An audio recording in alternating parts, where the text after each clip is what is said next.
Então, olá a todas e todos, sejam todas bem-vindas e bem-vindos.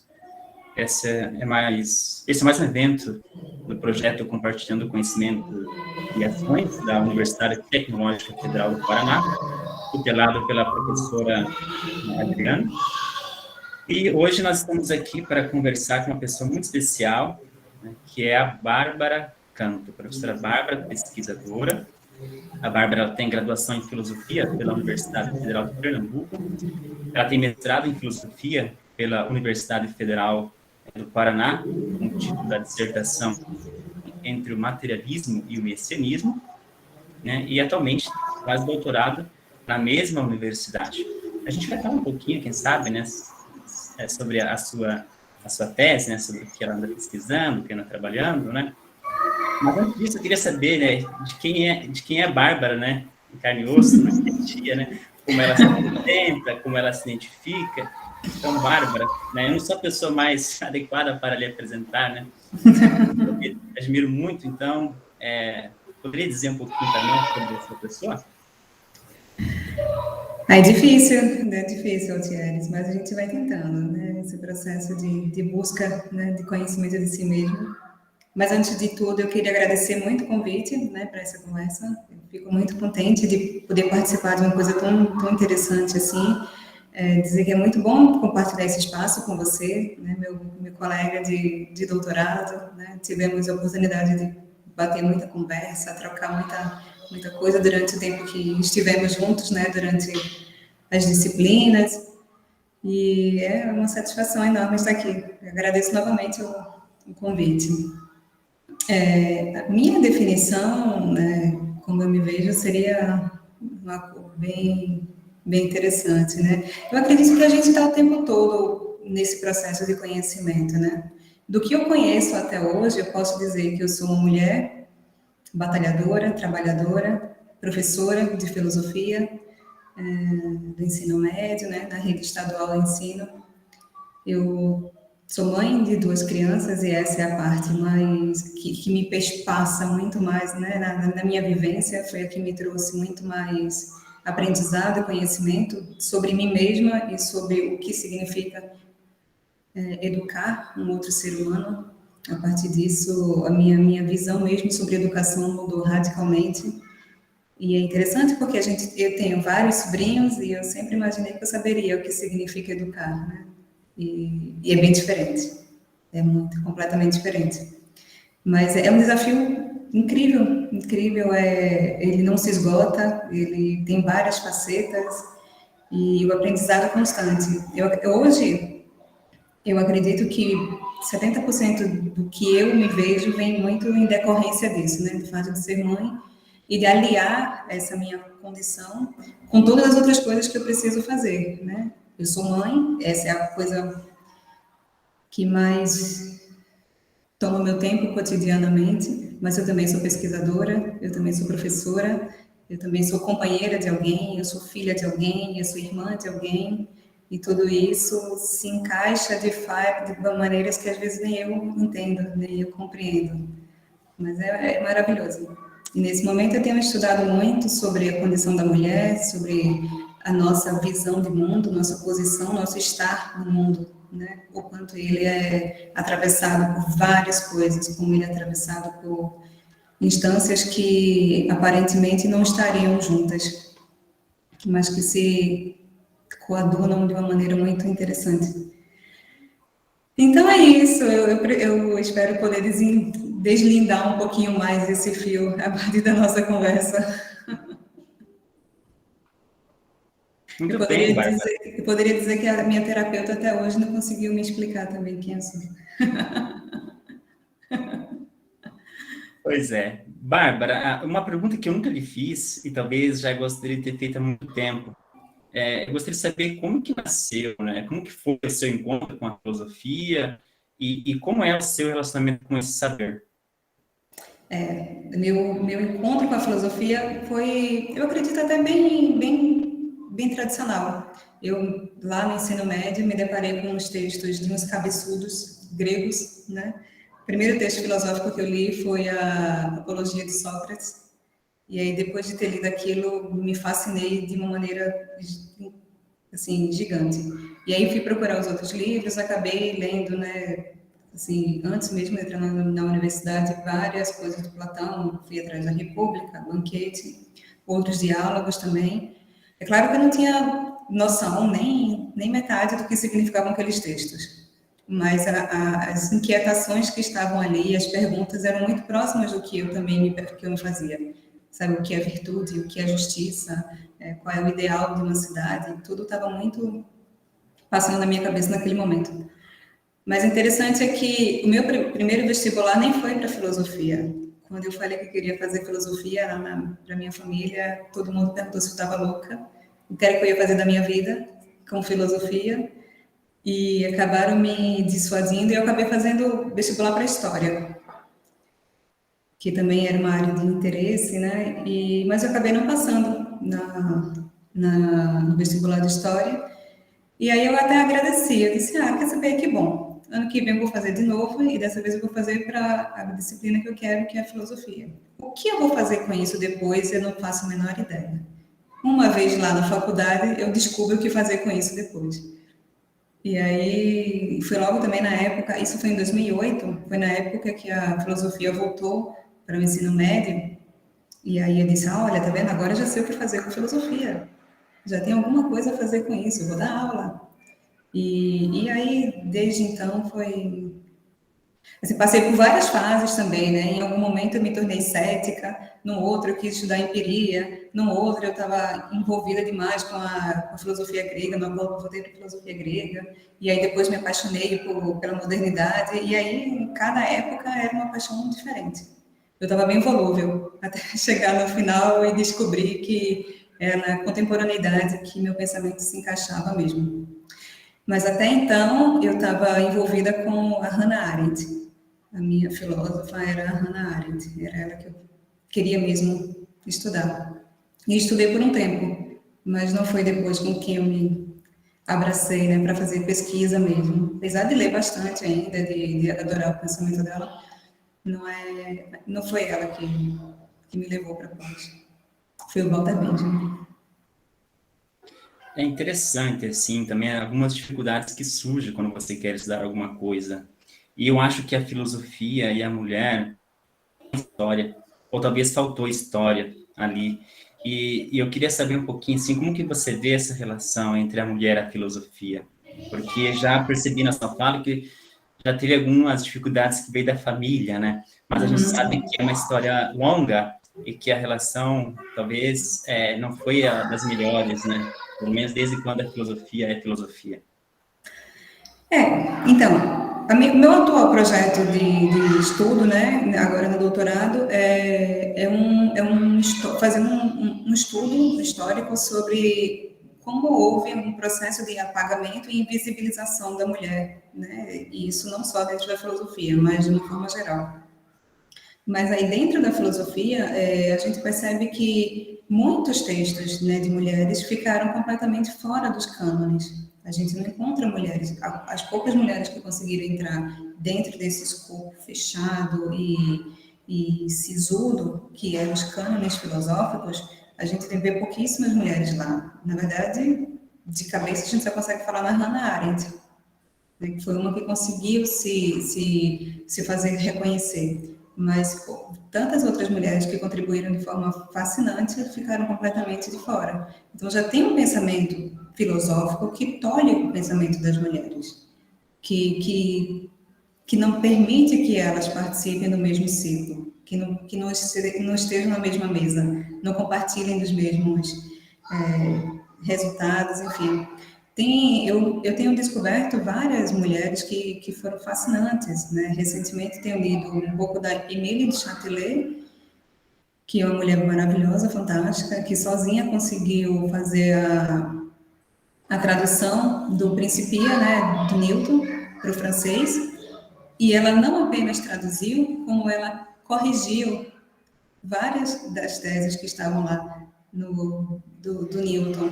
E essa mulher, ninguém fala sobre ela. E uma mulher que teve uma vida livre, que conseguiu ter o casamento que queria, que conseguiu ter, sabe, uma vida social muito próxima, claro, que com toda entrave social da época, mas conseguiu uma liberdade de pensamento e de ser que as pessoas não falam.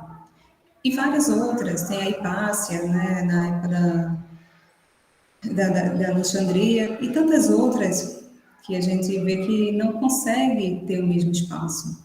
O que é uma pena, porque a contribuição do pensamento delas é fascinante. E não porque são mulheres, mas porque trazem uma visão realmente diferente do fazer filosófico. E aí, o que perde de fato é a filosofia e aqueles que estudam filosofia, porque não conseguem ampliar um pouco mais, né, o horizonte de pensamento e de aprendizado. E para as mulheres, assim, que estão vindo, o que a gente poderia esperar, assim, da filosofia das mulheres, né? O que precisaria acontecer, então? Que palavra você daria para as pessoas, né? Que estão nos ouvindo, sobretudo para as mulheres, né? Seja que já fizeram uma outra faculdade, querem fazer uma outra, ou se interessam por filosofia, ou as pessoas que estão numa nova fase, estão procurando fazer algum tipo de ensino superior, estão naquela escolha, né? Então, o que você espera da filosofia e das mulheres? O que eu poderia dizer para as novas mulheres que se pretendem lançar, né, nessa aventura que é a filosofia é que há uma mudança já ocorrendo. Há uma mudança muito sensível ocorrendo, né? Tem muito movimento de mulheres pensadoras, de mulheres filósofas, transformando o fazer filosófico em algo feminino também, uma visão feminina, com a contribuição feminina. Então, eu, por exemplo, com uma amiga nossa também do doutorado, a Isis e a Camila, a gente conseguiu fundar na Universidade Federal do Paraná um grupo de mulheres filósofas, né? A gente propõe e a gente permite que mulheres consigam estar num espaço onde elas consigam falar sem ser caladas, silenciadas ou de alguma forma intimidadas, que é o que ocorre muito com as mulheres dentro do lugar, da academia. Quando a gente começou esse projeto, uma coisa que a gente sempre ouviu das meninas com quem a gente estava conversando, compartilhando, era que elas não conseguiam falar, mesmo dentro de sala de aula, quando elas pediam, né, a oportunidade de falar, para perguntar ou mesmo debater algo que o professor estava contando, elas eram silenciadas. E nem tanto pelo professor, mas pelos outros colegas também. Sabe? Elas não conseguem falar, elas não conseguem dizer o que pensam. E isso é angustiante, porque eu também passei por isso. Porque a minha amiga Isis, né, minha companheira nesse projeto, também passou por isso. Várias outras passaram por isso. E a gente decidiu que chega, né? Não dá mais para deixar com que a gente se sinta intimidada, não podendo expressar o que a gente pensa e sente, porque um colega homem acha que o que a gente fala não é interessante, não é relevante. Então, nesse ciclo, nesse espaço que a gente tem procurado estimular o debate, procurado quebrar um pouco dessa insegurança que todas nós carregamos, é mostrar que a nossa voz é tão potente, tão poderosa quanto a de qualquer outra pessoa, quanto a de qualquer outro homem. E ainda um pouco mais, porque como a gente sempre foi silenciada, toda vez que a gente se propõe a falar algo, é porque a gente pesquisou, e pesquisou, e pesquisou, e falou várias vezes para não cometer o erro, mais bobo ou menor deslize que seja, para que a nossa fala não seja mais uma vez tida como algo errôneo, como algo menor, enfim. Então, assim, o ambiente que a gente tem percebido que está se construindo hoje é um ambiente muito mais favorável para a participação das mulheres. Então, essa geração que a gente vê que vai entrar agora, vai encontrar um lugar muito mais acolhedor. E eu não falo apenas da Federal do Paraná. Vários outros departamentos pelo Brasil têm feito esse mesmo tipo de incentivo, sabe, de projeto. Porque percebe-se que é uma falha em todos os departamentos. E aí eu arrisco a dizer que não se trata apenas de filosofia. Só que a gente só pode falar, né, do lugar onde a gente está, a gente só pode falar de filosofia. Mas se a gente for escutar outras áreas, imagina o que significa ser uma mulher numa sala de física. Ou o que significa ser mulher numa sala de matemática, de química, sabe? Deve ser muito, sei lá, deve ser horrível. do espaço. Eu ia falar castrador, foi essa palavra que me faltou. Deve ser castrador. E é isso, mas assim, dentro da filosofia a gente tem percebido isso e a gente tem lutado para diminuir um pouco essa discrepância que tem, mesmo em trabalhos acadêmicos. No ano passado, com o evento da pandemia, nossos trabalhos caíram em torno de 40%. Né? As mulheres não conseguiram mais, porque tem uma sobrecarga de trabalho enorme. Então, são espaços como esses que a gente vem promovendo aqui, que vários outros departamentos têm promovendo também, que buscam tirar um pouco esse desequilíbrio, né? Vamos dar oportunidade, vamos mostrar que essa parcela que está sendo tão subsumida também tem algo a dizer e que precisa ser ouvido também. É verdade. Eu teria uma pergunta mais sobre o que você vem pesquisando atualmente, mas isso acho que eu vou deixar para a curiosidade dos nossos ouvintes. E eu achei tão interessante o que você acaba de falar, que eu queria já trazer um outro tema aqui, e talvez que era aquilo que eu mais gostaria de conversar aqui contigo, né, e com as pessoas que estão aqui, é justamente sobre a situação da mulher, agora não mais silenciada, né, pelos saberes institucionais, né, mas como que está acontecendo, como está sendo disciplinado, como está sendo, como que é a situação da mulher nesse tempo de pandemia, né? Teria uma certa esperança de que a pandemia traria novos tempos, né? Traziam melhores e quem sabe talvez as questões ligadas às mulheres seriam questões bastante positivas e libertadoras, né? E eu gostaria muito de conversar isso contigo, né? Porque é uma referência para mim, de certa forma, né? Sobre o que é ser uma mulher, sobre o que é fazer filosofia sendo mulher, né? E é uma pessoa, assim, que me despertou um certo interesse para entender, pelo menos, tentar compreender, né, as questões ligadas à mulher. E eu queria, assim, ouvir muito a sua ideia, né, a sua posição em relação ao que a gente vem atravessando, né, sobre o que é essa pandemia, e qual é a situação das mulheres, né? Como que as mulheres se encontraram diante dessa pandemia. Depois, assim, de algumas conversas que a gente teve, né, eu também procurei me inteirar com outras pessoas que trabalham com a filosofia, né, não só de gênero, mas sobretudo, assim, da mulher mesmo. E uma das pessoas, assim, que admiro bastante também é uma filósofa italiana, radicada nos Estados Unidos, que é Silvia Federici, e ela, inclusive, escreveu um artigo, né, durante a pandemia, que foi publicado lá na N-1, que é uma excelente revista de filosofia, né, um artigo intitulado Capitalismo, Reprodução e Quarentena. E eu achei, assim, bem interessante aquele artigo, porque mostra como exatamente esses três modos, né, operandi, né, são três modos justamente de submissão e apoderamento da mulher, né. Então, seja o capitalismo, a reprodução e a quarentena. A Silvia ficou muito conhecida, né, o principal livro, acho que assim, ganhou um destaque no mundo todo, foi o Calemba e a Bruxa, né? Ela também escreveu Ponto Zero da Revolução.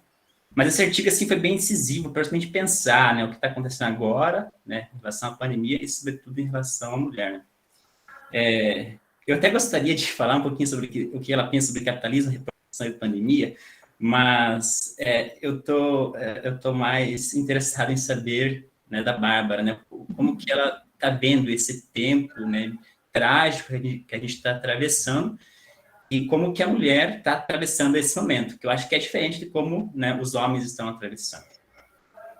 Ah, certamente. Certamente, Thieres. E, sim, até agradeço essa pergunta, porque vai me possibilitar falar algumas coisas que não são fáceis, que não são legais e que, de certa forma, já está bem no imaginário mesmo das pessoas, né? Todo mundo que tem uma mulher por perto sabe, né, a sobrecarga de trabalho que uma mulher já sofre, já tem, em tempos normais. Em tempos normais, a mulher já tem dupla, tripla jornada de trabalho. Em tempos de pandemia, isso só se acentua, né? Isso só se torna ainda mais transparente. Tem dados, eu tenho alguns dados aqui que vai mostrar que, por exemplo, o número como eu falei antes, né, o número de trabalhos acadêmicos caíram caiu de uma forma drástica durante esse tempo. E várias questões de trabalho, de renda familiar, na verdade, né? Muitas mulheres, essas que tinham trabalhos um pouco menos valorizados, né? Mulheres que trabalhavam em situação de doméstica e tal, e que não tiveram mais oportunidade disso, mulheres negras em sua maioria, tiveram a sua renda completamente defasada por não poder exercer seu trabalho e não contar com nenhum outro tipo de auxílio, né? O auxílio emergencial que nós tivemos foi irrisório e já era ruim, ficou pior ainda.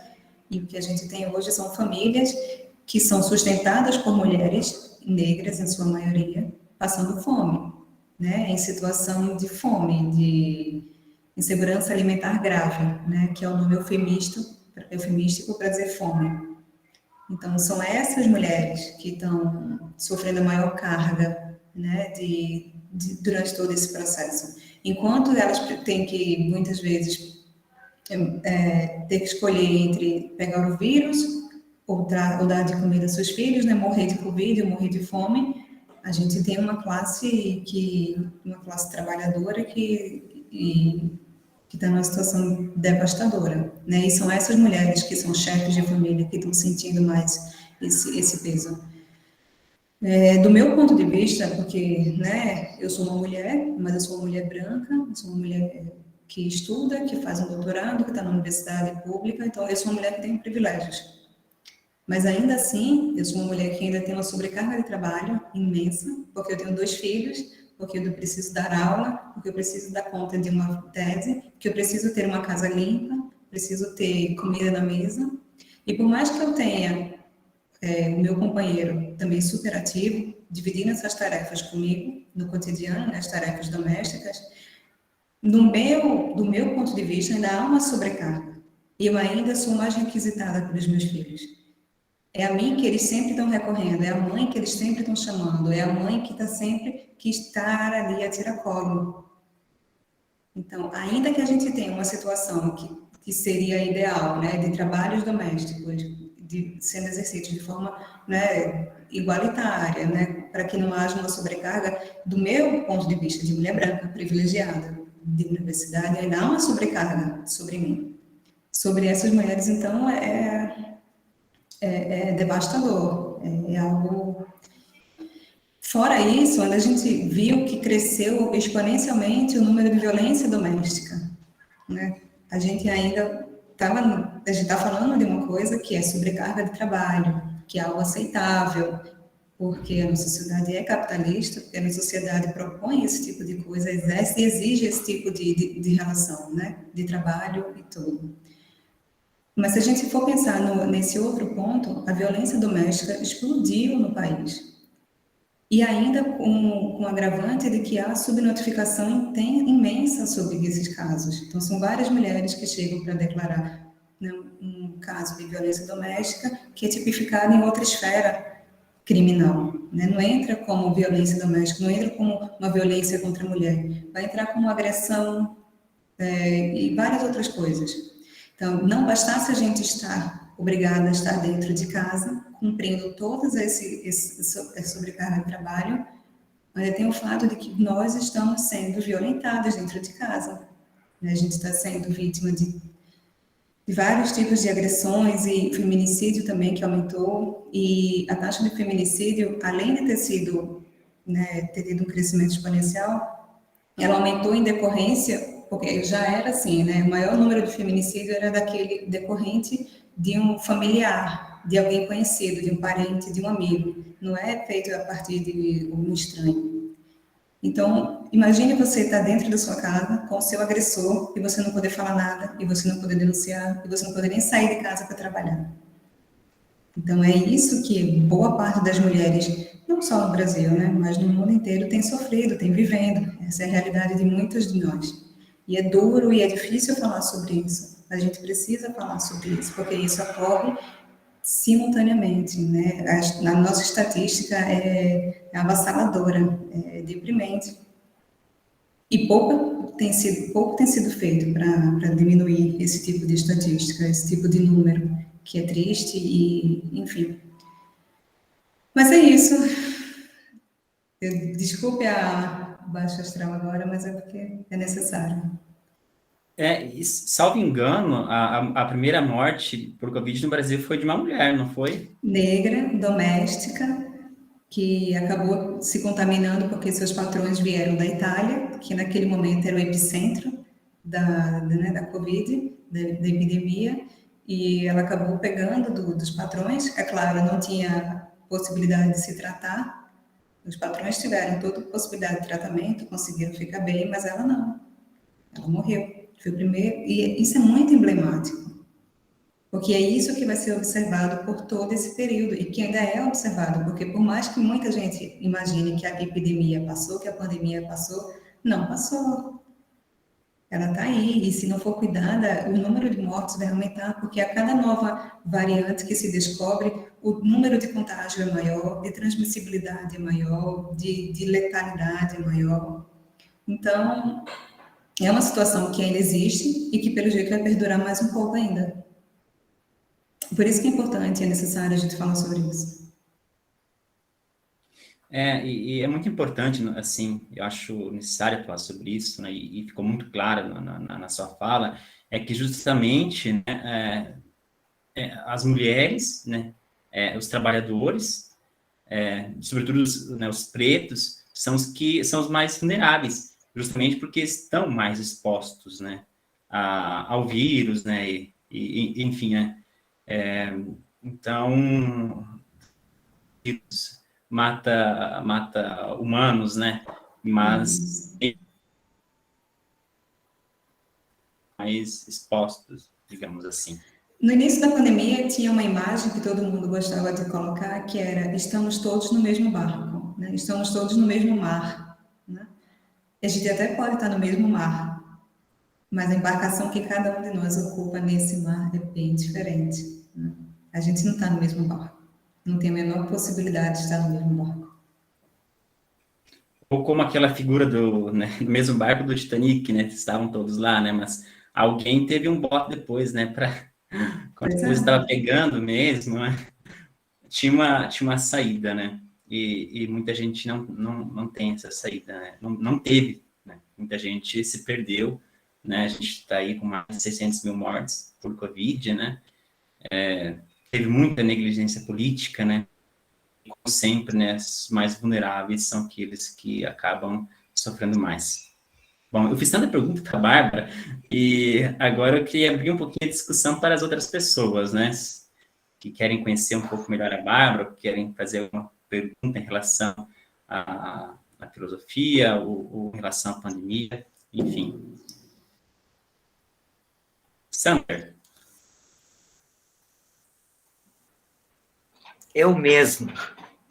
Desculpa, eu não sei, eu queria perguntar para a Adriana se era para ficar com a câmera aberta ou não, mas eu acho importante poder ver a pessoa e dar o feedback, tipo, é verdade, concordo.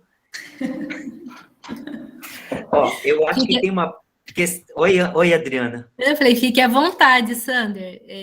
Quem quiser ficar com a câmera aberta, quem quiser deixar, né? De repente alguém está com algum probleminha na câmera ou com outras atividades também, né? Então fique bem à vontade. Obrigado.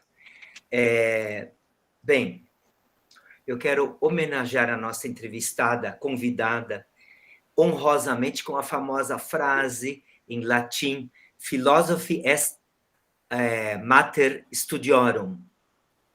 E eu me admiro muito. Eu tive uma professora no início da pedagogia, filósofa, né, professora de filosofia, e também tive professores só, homens filósofos, na teologia.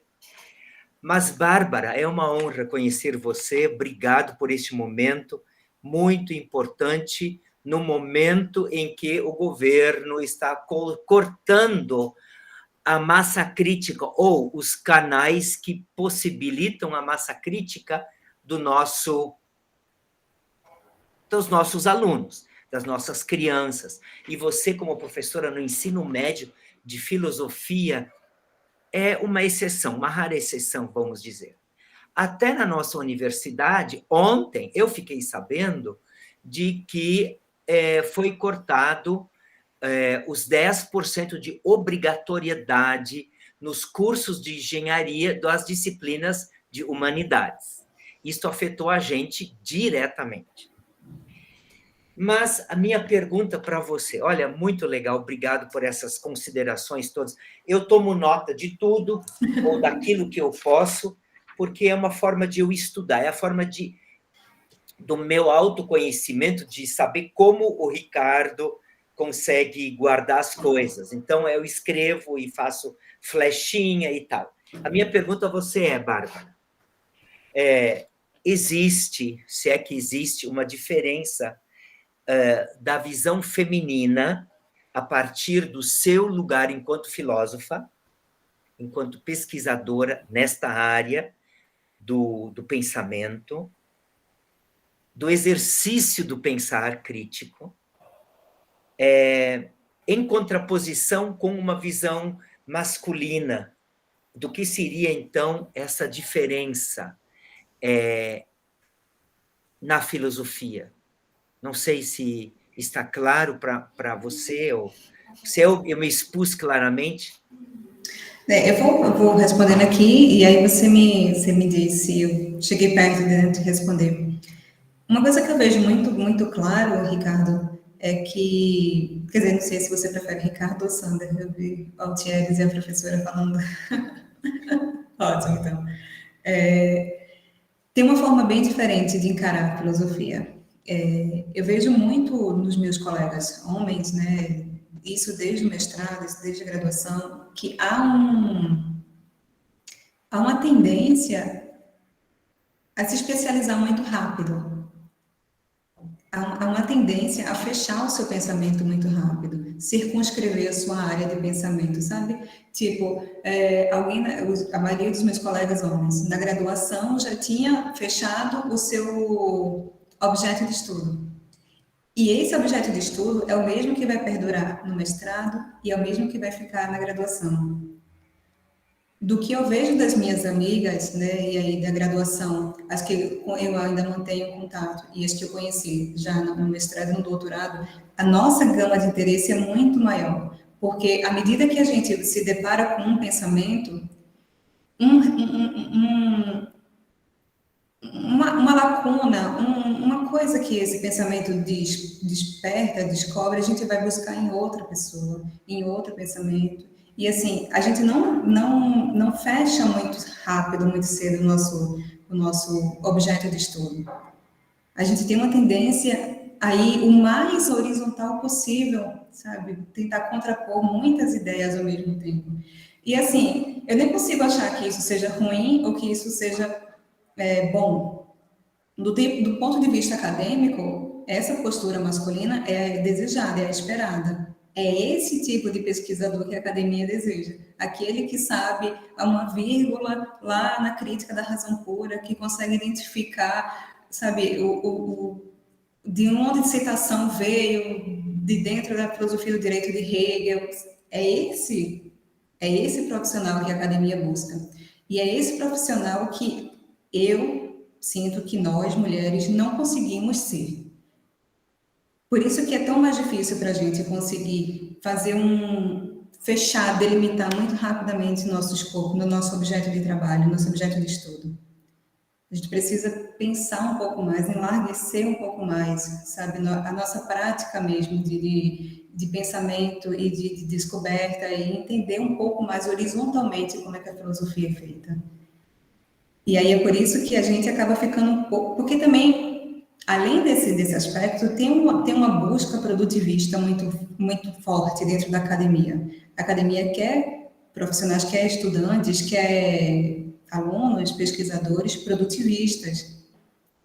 Então, quanto maior número de artigos publicados por ano, ótimo.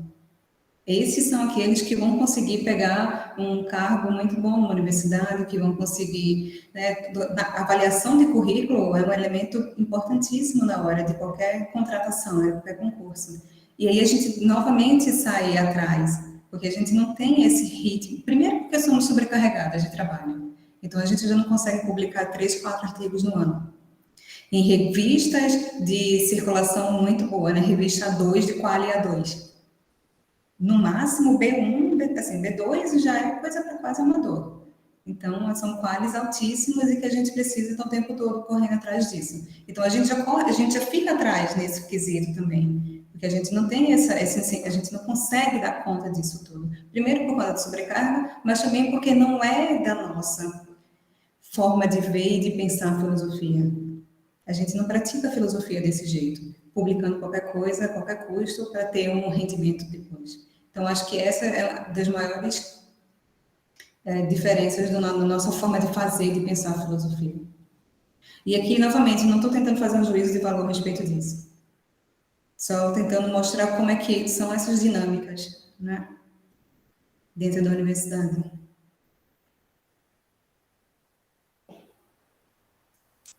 Muito bem. Professora Adriana, gostaria também de fazer uma pergunta? Sim, primeiramente eu gostaria de agradecer você, Altieres, e a professora Bárbara, por terem nos proporcionado esse momento de reflexão tão bacana, e acredito, assim, que muitas mulheres que estão aqui presentes, como também as outras que assistirão essa gravação no futuro, né, caso seja disponibilizada, se identificarão com você, professora Bárbara, como que foi, né, colocado aqui. Porque realmente a mulher, ela já tinha, né, já tem de natureza uma carga horária maior, né? Como você falou, não que os homens não ajudem, ajudam, mas o olhar da mulher é com uma, como que eu posso dizer? Com mais critério, com mais detalhes, com mais receios, né? Porque o homem não tem tanto medo, né? Coloca a blusa porque pode, né, esfriar, leva o guarda-chuva. O homem não tem isso. Não, tá assim, mas vai passar, né, e tal. Então, assim, o homem é mais prático e a mulher não, é mais cuidadosa, né? Vai, leva o lanchinho para a escola, né? E agora, em meio a essa pandemia, todo o cuidado que nós tínhamos com os nossos filhos, com a nossa casa, com o nosso marido, com os nossos animaizinhos e o nosso trabalho, nós precisamos dar um olhar diferente, precisamos mudar. Por exemplo, o nosso trabalho passou a ser online, né? Vamos dizer assim, né? Como que eu posso dizer? Virtual. E nós tivemos que nos adaptar à situação, né? Os nossos filhos passaram também a ter essas aulas remotas, mas não estavam preparados para ficar na frente, né, do notebook, da câmera lá. Nós precisamos ir lá, ensiná-los, né? Depois precisamos sentar com eles para ver se eles estavam fazendo a tarefa, porque antes o professor na sala de aula conferia, agora nós passamos a conferir. Não que os pais também não fizessem, né? Por exemplo, meu marido fala para os meus filhos, vão lá estudar, eles vão.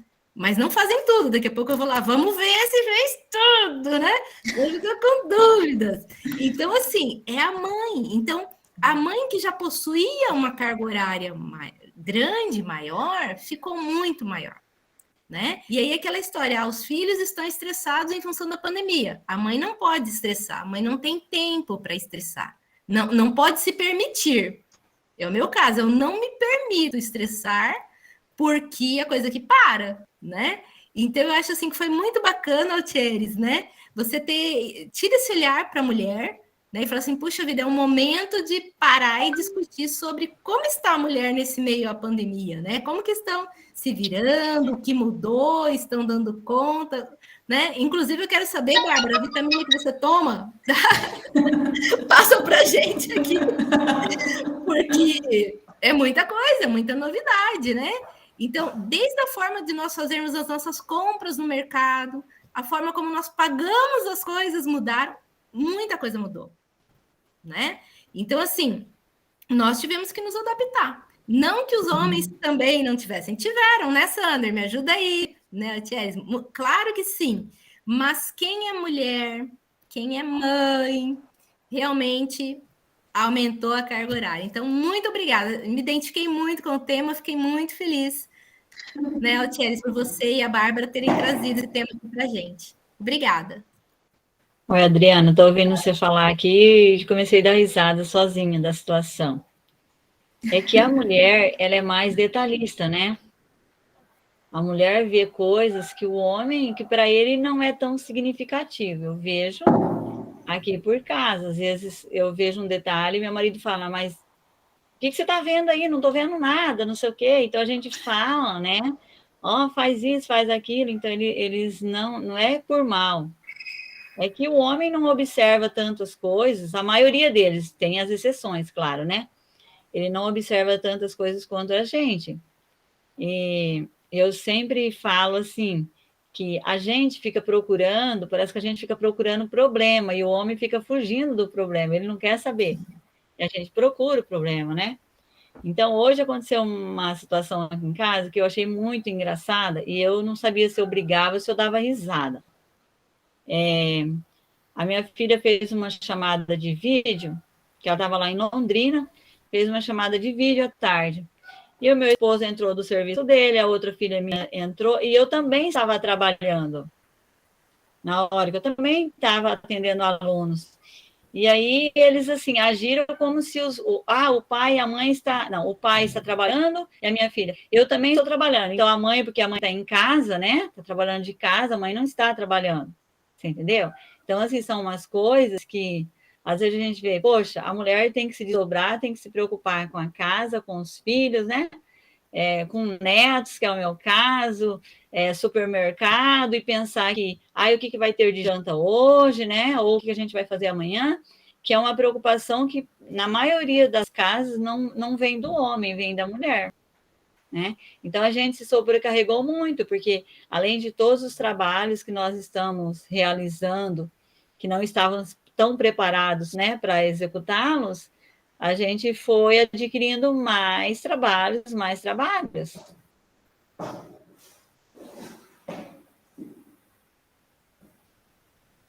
Sabe? Mas, assim, é bem bacana a fala dela, né? Porque se a gente... O comportamento da mulher hoje, com o comportamento antes da pandemia, nós vamos ver que a mulher teve que se adequar mais às situações do cotidiano, para ela dar conta de tudo que ela fazia, mais um pouco que ela está fazendo hoje. Mas parabéns, professora Bárbara, pela fala, né? Parabéns ao Altieres, ao Ricardo, a todos que estão participando aí, a todas as contribuições que estão acontecendo durante a tua palestra. Muito obrigada também. Obrigado, Devanir. Eu só queria fazer só um pequeno adendo, porque a gente tem falado bastante, né, nessa capacidade que nós, mulheres, temos de nos adaptar. Então, surge o problema e a gente se adapta rapidamente, né, busca rapidamente a solução e rapidamente já consegue suprir de alguma forma aquilo para começar essa nova rotina, né, como a pandemia faz assim. Mas eu sinto uma preocupação muito forte, porque tem um caráter meio romântico nisso tudo, né? Mas as mulheres são maravilhosas, as mulheres são incríveis, as mulheres... Gente, a gente é tudo isso, mas no fundo a gente só é mulheres sobrecarregadas. E assim, não tem romantismo nenhum nisso, não. Tem adoecimento. A gente vai adoecer, a gente não vai dar conta. Sim, professora Adriana, você falou qual é a vitamina? Não tem, alguma coisa fica sem ser feita, sabe? A tese vai ficar para algum momento, em algum momento eu vou terminar a tese, sei lá, a louça vai ficar daqui a pouco para ser lavada depois, assim, a gente não tem como dar conta de tudo, e a gente precisa se permitir também a não dar conta de tudo. A gente não pode querer dar conta de tudo, porque a gente vai adoecer. Essa fala é para a Adriana, que é super dotada aí, ó. Mas eu precisava ouvir isso mesmo, Bárbara. Obrigada, viu? Realmente, eu tenho horas que eu acho que eu vou assim surtar porque eu não estou dando conta e eu fico assim que eu tenho que dar e não é qualquer jeito, tem que estar perfeito e realmente eu vejo que está ficando algumas coisas para trás ou não estão ficando com a qualidade que eu gostaria de fazer. E aí eu começo, então assim, eu já estou sentindo que o meu organismo está pedindo socorro. Até te falei pela vitamina, porque eu vejo que eu estou precisando de vitamina, porque já ou parar esse ritmo, né? Porque já não estou dando conta, já não tenho o pique que eu tinha antes, porque o número de atividades aumentou muito. Sem falar na idade, né? Também aí e tal. E são 2 anos de pandemia, né? Não é fácil, são 2 anos assim. Não é fácil. Verdade. Mas obrigada, gostei muito disso. Eu concordo com você e com o que a Deva sempre me fala. menos, vamos reduzir o ritmo, não precisa fazer tudo, né? Não é tudo para hoje.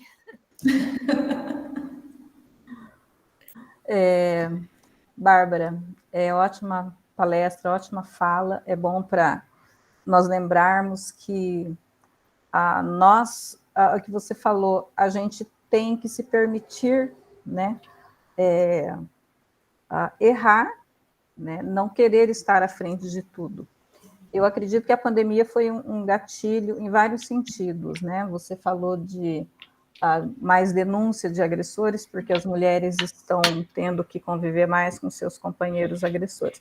Na verdade, a agressão já existia antes, né? Não foi por causa da pandemia, certo? E as meninas falando ali da sobrecarga de trabalho, então eu me coloco na estatística, eu me separei, e assim, foi muito bom. Tá? Foi muito bom, a sobrecarga já estava há um tempo, e realmente a pandemia foi um gatilho para eu tomar uma decisão da minha vida, e eu tomei, e não me arrependi, tá? Não me arrependi.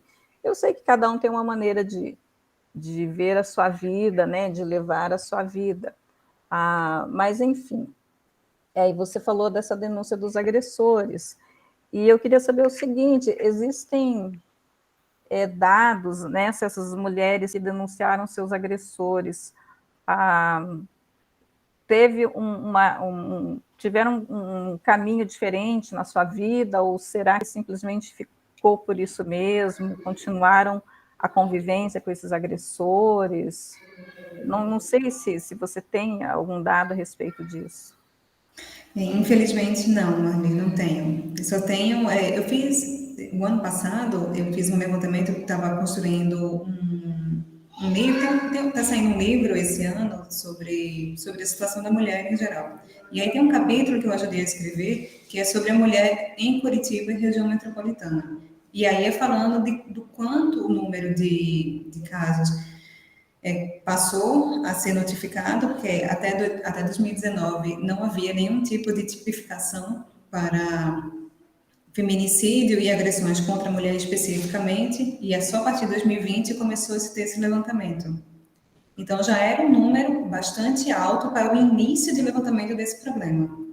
Mas a gente não teve acesso, de fato, aos números, porque eles são muito bem guardados, e muito menos a solução para esses casos, né? Se o agressor chegou a ser preso, se o agressor chegou a responder judicialmente por alguma coisa, os números são muito escondidos. É uma dificuldade enorme de se ter um dado desse. Isso é muito triste, né? Isso é algo que, assim, a sociedade deveria ter conhecimento a respeito, né? A gente sabe que tem a Casa da Mulher Brasileira, que faz um acolhimento maravilhoso, né? Está presente em todas as capitais e em algumas outras cidades um pouco maiores, né? De alguns estados, que faz esse tipo de levantamento, mas a publicação também não é feita, não se tem nenhum dado a respeito disso. O mesmo número de casos, né, de violência doméstica ainda é muito subnotificado. Então, é uma realidade que a gente ainda está tentando construir, apesar de a gente saber o quanto ela é presente na nossa vida. Assim, é o vizinho do lado que a gente escuta alguma coisa, é uma prima, é alguma conhecida que chega de repente com uma mancha no corpo, sabe? São muitas as situações. A gente sabe que isso é presente e que a gente ainda não consegue tratar, não consegue falar, porque ainda se tem a mentalidade de que em briga de marido e mulher ninguém mete a colher. Infelizmente ainda existe isso, né?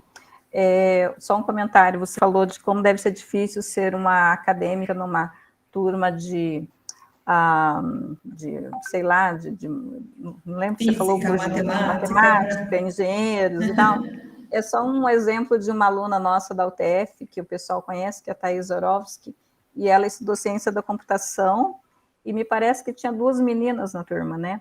E eu fui professora deles, e o que eu percebi é que, ainda bem que há exceções, né? A Thais era líder dos meninos.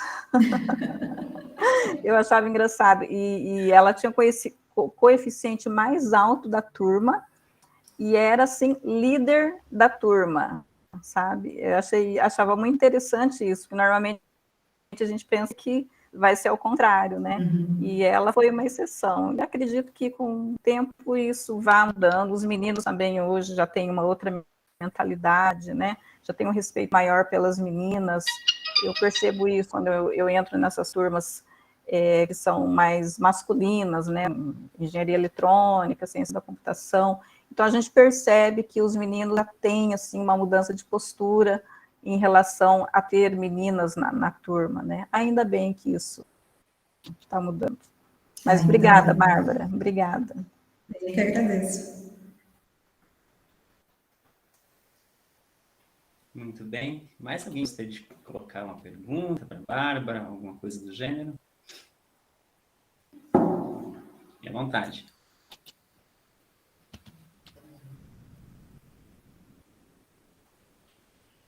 Bárbara, eu gostaria, assim, já coloquei várias questões, mas gostaria de colocar mais uma, assim. Mas é bastante pessoal também. Eu também estou tendo, assim, não sei se amadurecimento é a palavra certa, né? Mas é interessante, quando eu procuro me conhecer também, ver quanto que o meu olhar também sobre as mulheres muda, né? E isso se dá também dentro da minha a caminhada, digamos assim, na pesquisa e aquilo que vem estudando, né? Talvez lá atrás, na graduação, era bem assim como você descrevia, né?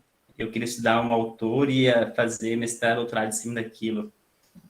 E aí depois foi mudando completamente, né? Hoje estou estudando uma coisa que não, né, não fazia ideia que estaria estudando há simplesmente 2, 3 anos atrás, né?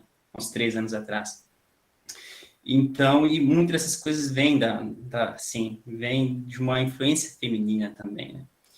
E uma das coisas assim, que me toca muito, né, atualmente, primeiro em relação à pandemia, que é uma agressão, né, do homem sobre a natureza, né, da mesma maneira que é também sobre a mulher, né? E eu gosto tanto que naquilo que eu estudo, né, olha que interessante, a maioria das pessoas que estão dando uma contribuição para os meus estudos são mulheres, né? Mulheres fascinantes que estão ali pesquisando, né, trazendo coisas de ponta e que ainda não é dado reconhecimento, né? Primeiro, pelo simples fato de que é mulher, né? Mas eu estou encantado que, para mim, hoje, né, uma das pessoas que eu mais admiro, né, que mais produzem, que mais fazem, né, que nos dão, né, abrem portas, né, para mudanças, novos caminhos, são mulheres, né? São mulheres. E então eu acho assim que é preciso, né, que a gente dê mais espaço mesmo, né, que a gente acate mais as posições femininas, né? E eu não sei, assim, se a pandemia, né, traz para nós tristes notícias, né, em relação à violência, né, doméstica, a violência contra a mulher, né, que é só mais uma maneira de perpetuar, digamos assim, o que sempre, de qualquer forma, foi predominante na nossa sociedade, né? Eu queria saber o que você, né, no que você acredita, né? Que mensagem você daria para nós, assim, para as pessoas que estão ouvindo também, em relação, né, ao amanhã, né?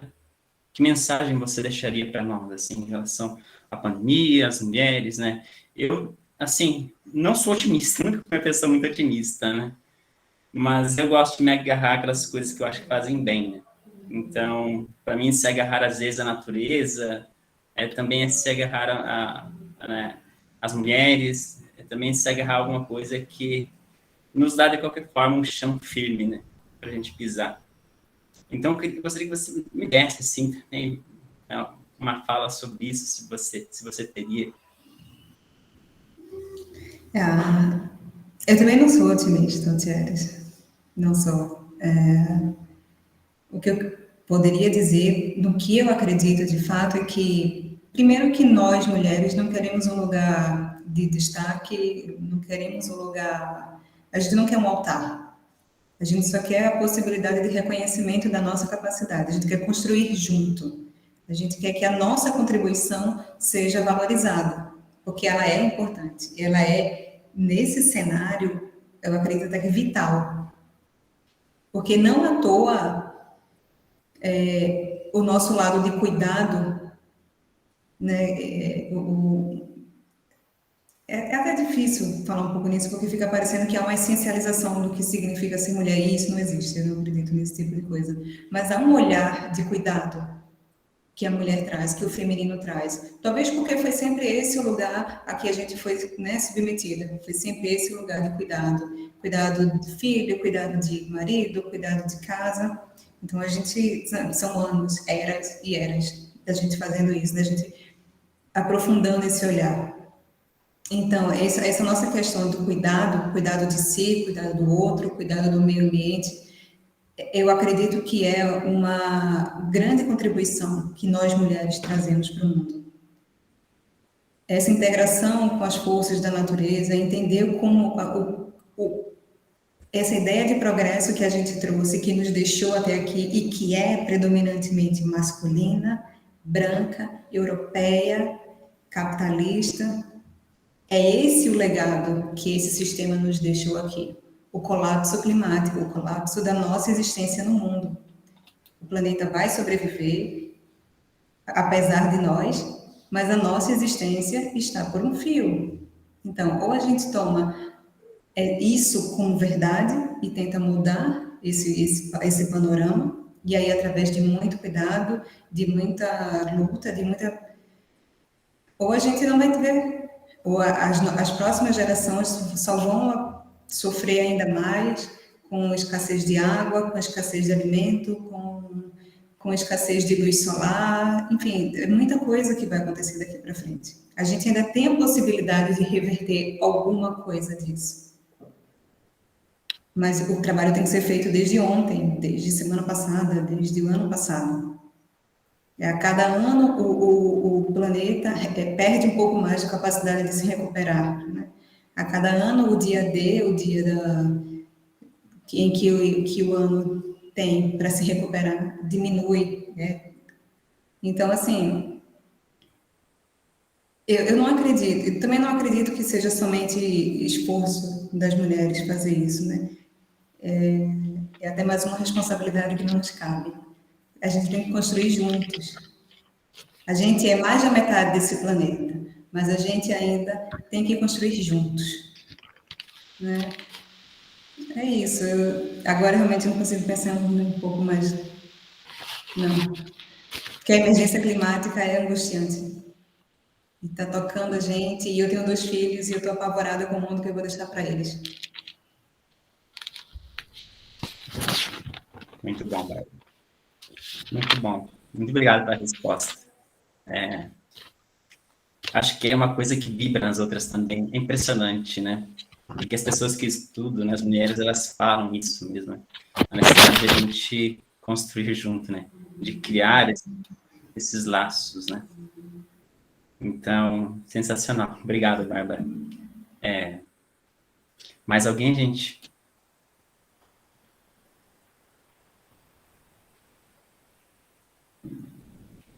Muito bom. Bom, então eu gostaria de agradecer, né, a Bárbara por ter aceito esse convite, né, por ter propiciado, digamos assim, esse momento fantástico, né? Eu particularmente adorei muito e para mim, na verdade, não é nenhuma surpresa, né? Porque eu já conhecia a Bárbara, né, de outros lugares, né? De outras falas também. Então, é sempre bom, sempre muito bom ouvi-la. Muito bom mesmo. E também agradeço a Adriana, claro, por utilizar esse canal, né, esse projeto, né, da UTFPR, possibilita que a gente realmente leve esse tipo de conhecimento, né, e ação, né, para tantos lugares que às vezes nem mesmo a gente imagina, né. Então, obrigado também, Adriana, à Universidade, né, a todas as mulheres que estão aqui, né, participando, e também aquelas que vão ouvir, né? E os homens também, né? Escutem, né? Vamos ouvir. Elas estão aí, bacana, e precisando, né? Que a gente escute também. Então é isso. Bárbara, obrigado mesmo, tá? Eu que agradeço. Muito obrigada mesmo. Foi um prazer rever você, ter essa conversa. Um prazer conhecer vocês, professora Adriana, Ricardo, Marli, Devani, todos vocês. É um prazer enorme e vamos continuar conversando em outros canais, em outros momentos, trocando, porque é assim que eu vejo, que eu sinto, né? O fazer, e não é filosófico, é de ser mesmo, de conhecimento e de aprendizado. Então, muito obrigada. Bom final de semana para todos e até uma próxima. Obrigada, Bárbara, tudo de bom. Obrigado, gente. Obrigado, Ricardo. Obrigada, Obrigado, Bárbara. Obrigada, Altieres, e boa noite a todos. Fiquei muito feliz com a sua palestra e de vê-los. Tchau, tchau. Tchau, tchau. Obrigada.